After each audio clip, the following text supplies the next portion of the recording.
Hello and welcome to this mid-morning bourbon whiskey taste challenge. This is bringing us to the end of bourbon for the time being.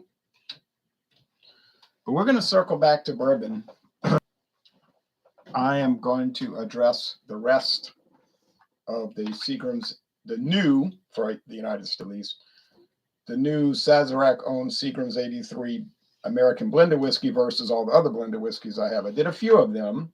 It was interesting. So then I'll circle back to bourbon and bring in and I want to emphasize a very strange bourbon. It was so weird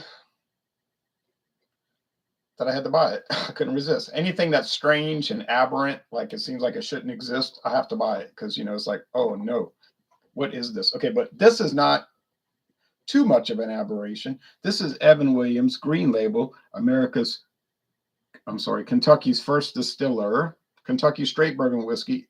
It's charcoal filtered, not chill filtered, charcoal filtered. Drip it through, obviously, a secret blend of charred wood.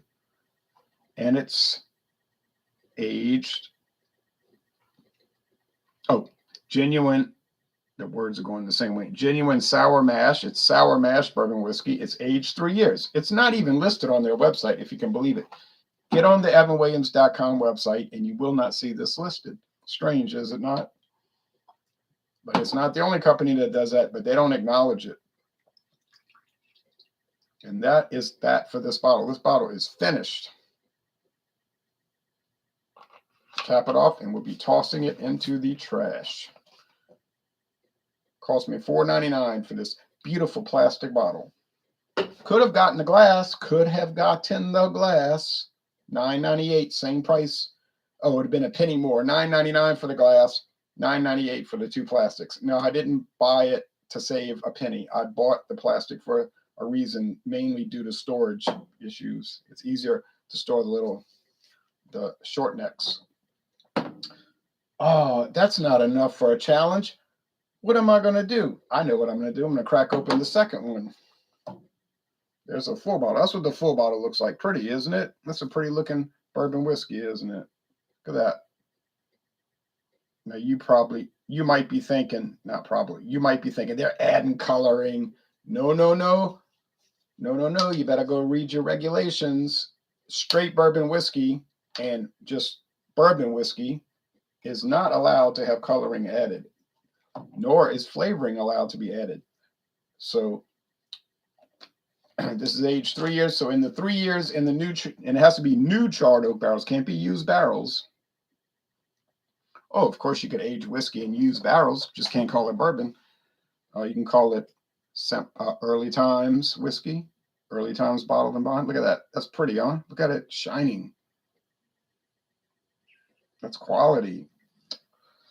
Now, here's the competitor from a company that was established in 1830.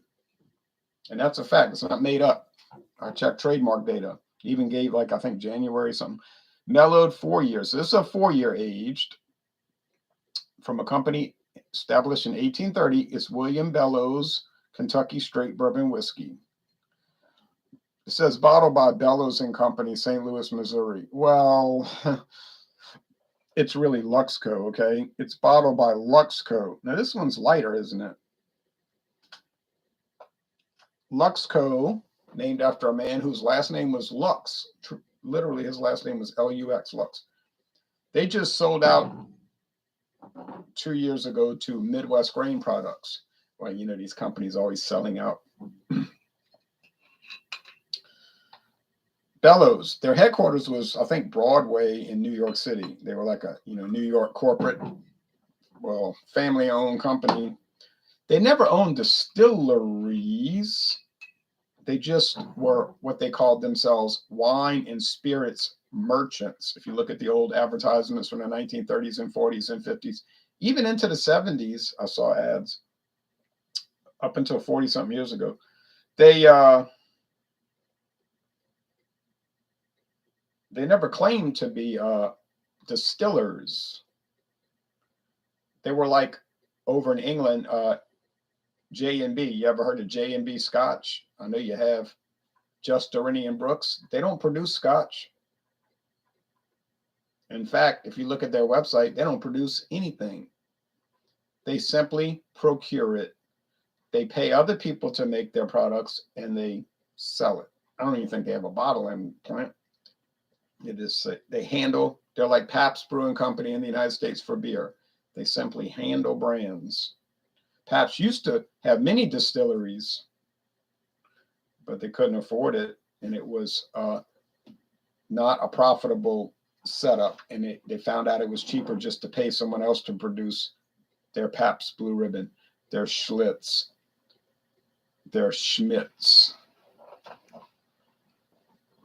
Old Milwaukee, and so forth. So Bellows, I don't know their whole history, like their business model, but that was their business model. And they sold out. If you look in the background, it's like this yellow thing. It's a print. It's like a drawing of somebody pulling a wagon full of grain.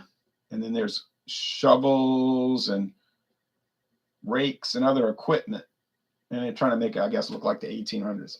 So mellowed for 4 years in oak barrels, which is, of course, a redundant thing to say because all bourbon has to be mellowed or aged or rested, whatever term you want to use, in oak.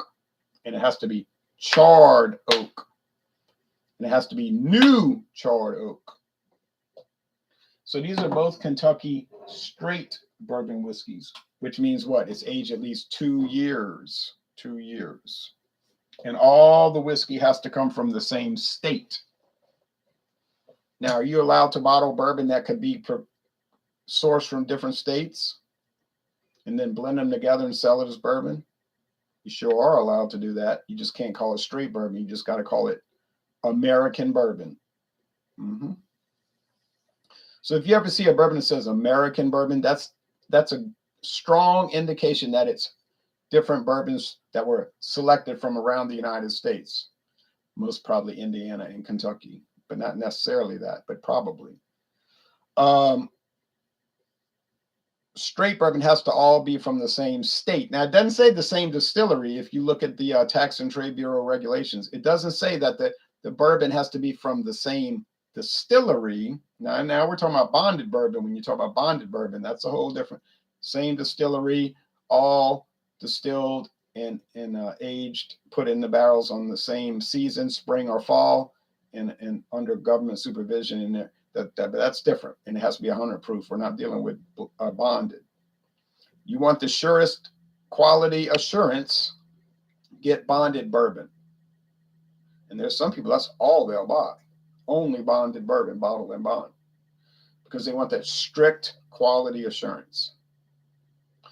I can't take issue with that.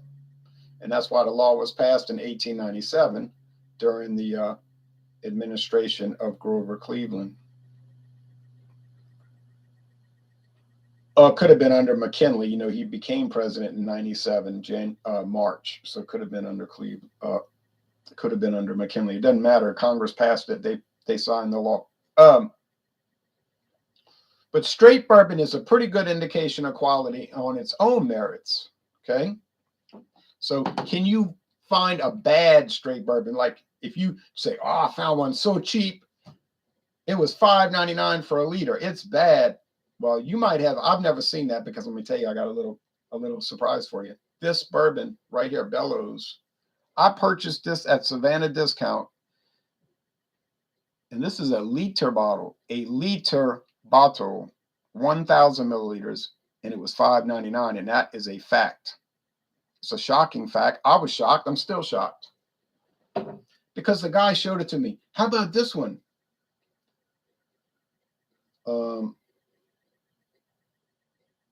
I said, well, I already had that one. I thought he was showing me the blended Bellows, because I got 2 different blended Bellows.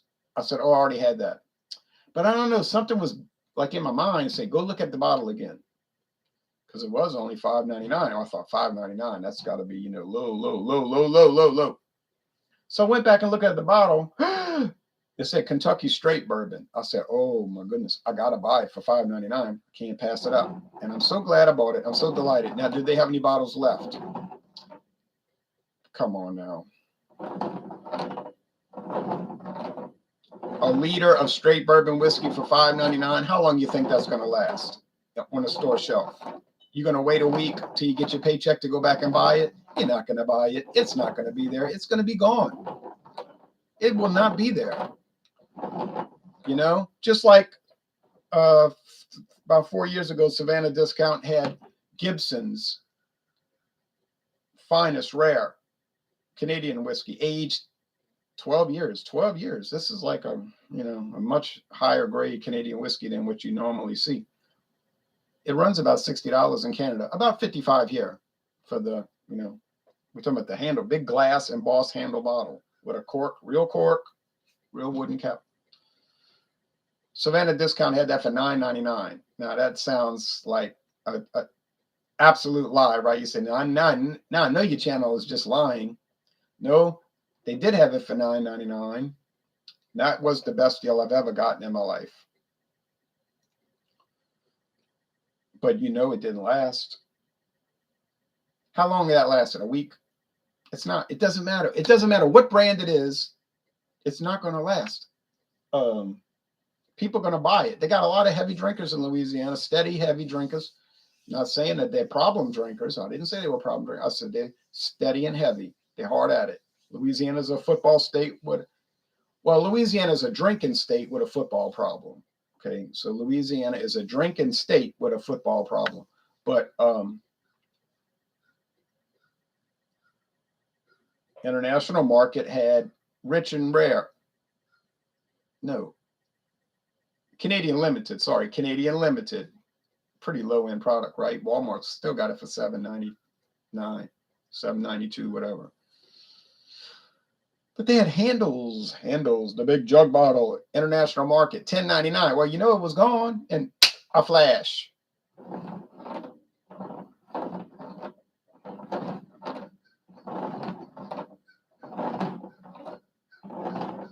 Now, don't tell anybody and don't repeat this. You heard it here, but don't repeat it. I beg you not to repeat it. I still know where to find handles. I'm talking about jug bottles of Canadian blended whiskey for $10.96, not $10.99, $10.96. We're going to keep that between us. You say you lie. I'm not lying. Okay.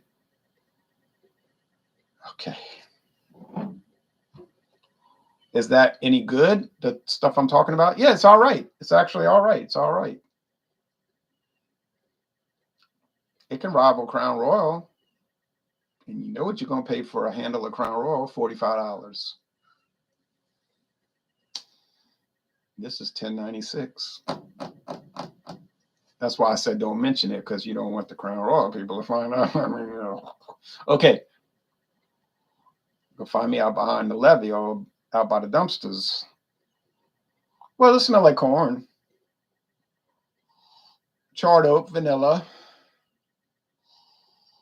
It's very mellow. It's very mild. It smells nice. It smells like bourbon. Oh, these bourbons, they all smell like bourbon. Except for the George Stickle, they smell like Flintstone vitamins, but, that's a strange one. This smells like bourbon too, but there's not much aroma to it. It's like bourbon minus most of the aroma. So how can it have a bad smell? Doesn't have any smell. I mean, it does, but it's very, very, very, very, very, very low level. So for aromatics, I mean, they're both amber golds, so that won't matter. But for aromatics, the one in my left hand is a lot more aromatic. Bold, got more character. Which one is it? At this point, I couldn't tell you. I really don't know. $4, 4-year age versus a 3-year age. Both 80 proof. One sour mash, one isn't. One's charcoal filtered. One does not make that claim, so it's probably chill filtered and not sour mash. Is it going to make a big difference? We'll be about to find out at this very moment.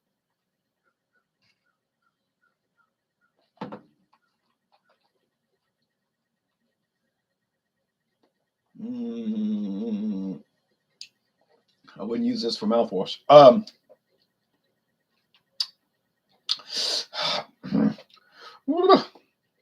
Sweet corn, charred oak, vanilla, honeysuckle nectar, rock candy, sugar water. You say that every time. What is the deal? You know why? Because it always tastes like that. That's what it tastes like. All right, let's go over here. Now, Kentucky and Missouri are neighboring states. The only thing separating Kentucky and Missouri is the Mississippi River.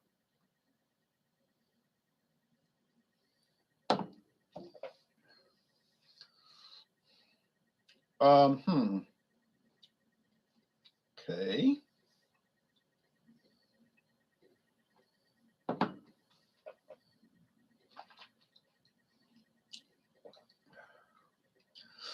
Remember, Daniel Boone was from Kentucky, and he explored all that area and helped set it up. But then he went into Missouri and helped set up Missouri. That's where I think he died in Missouri, Daniel Boone.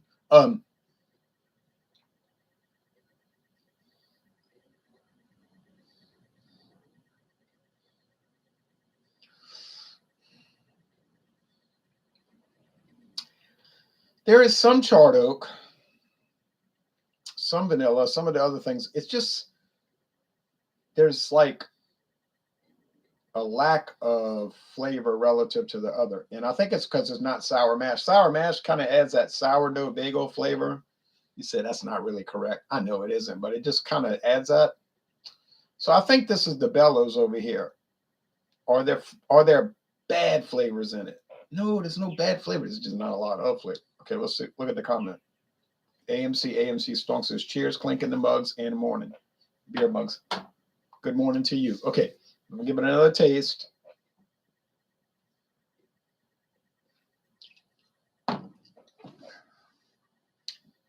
It's just kind of washed out. You said, well, that's a mixer. That bourbon is for mixing. People don't sip out a fireplace and sip that. I figured that out when I paid $5.99 for the liter.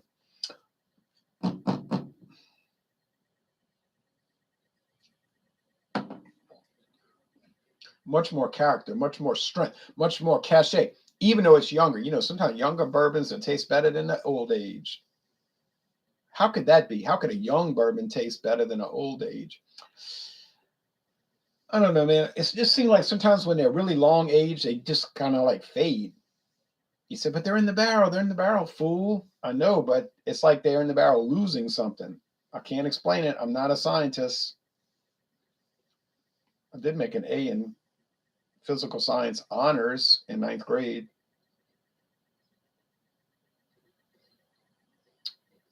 But it doesn't mean anything.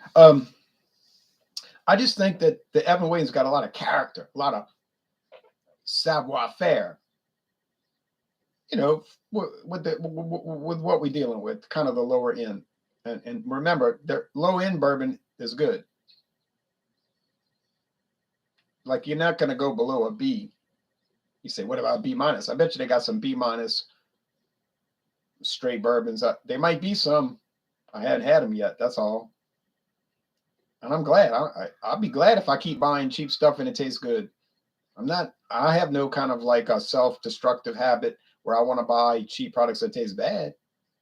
Have I done that in beer? Oh, yes. Horrendous atrocities of mankind. I expected them to be questionable, but I never had dreamed they could be that bad, that truly bad. Yeah. Memorable, but sort of in a traumatic memory, you know, like traumatic memory. In fact, I'm not joking. Some of them were so stomach turning. I didn't even keep the bottles in cans. I had 4-0 Street Legal. I had a 40-ounce bottle of 4-0 Street Legal and a tall can. Had a tall can of Axe Head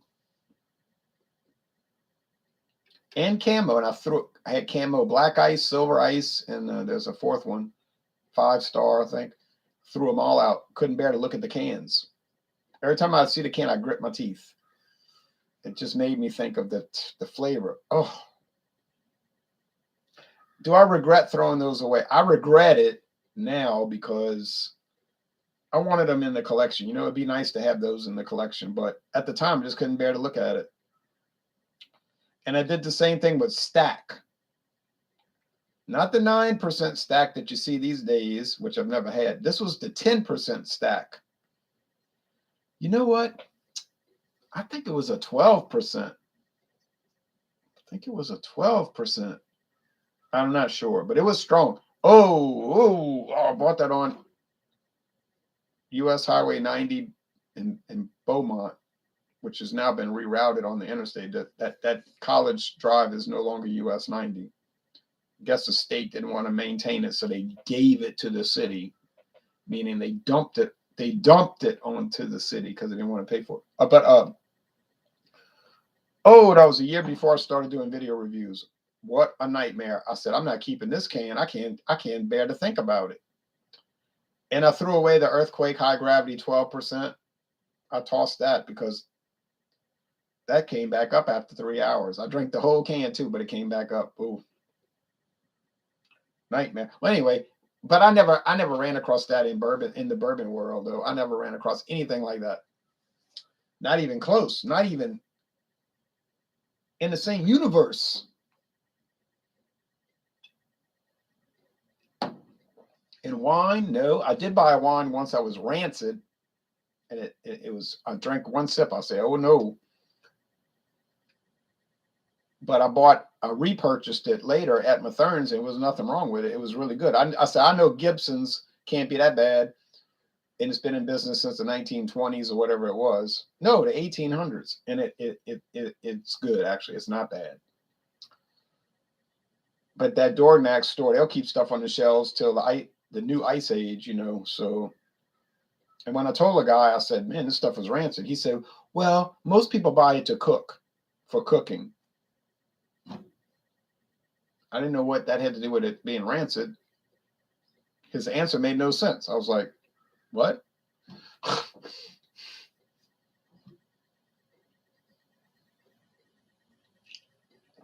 Okay. I'm going to say Evan Williams for the win. Got it. And I have gotten it right most of the time, but I got tricked up a few times. I got confused a few times. I'm not saying Evan Williams is a major standout. It's not. But this Bellows is definitely not a major standout. It's a stand back.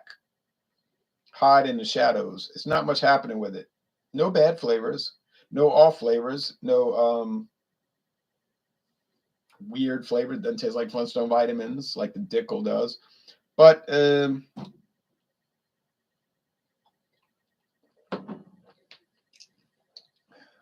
it's a little bit bland. It's creamy though. It's creamy and vanilla-ish. Yeah. It does have sharp wood. I mean, it has characters. I could do a solo and it would have a lot of characteristics. And I'd probably give it a good score. But in competition, no.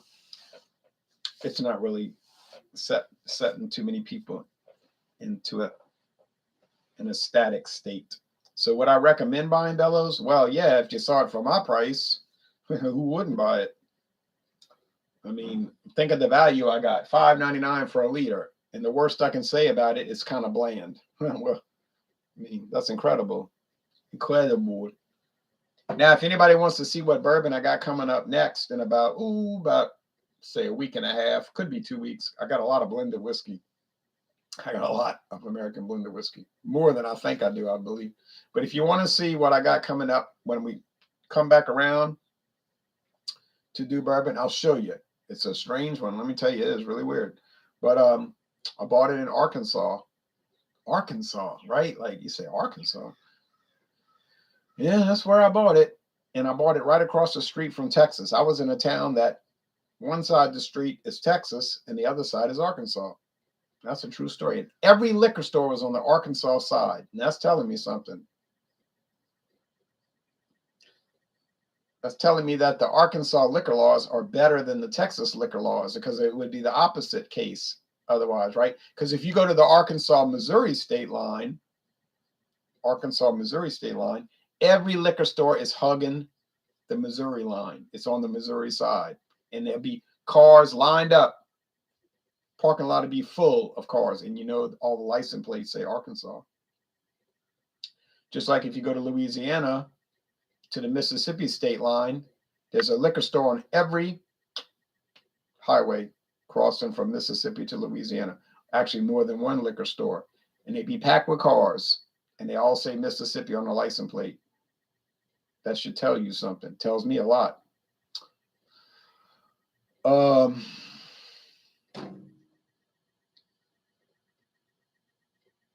so I'm going to count it down, and then we'll just go on, and you can see the bourbon when it comes up in about a week and a half, 2 weeks.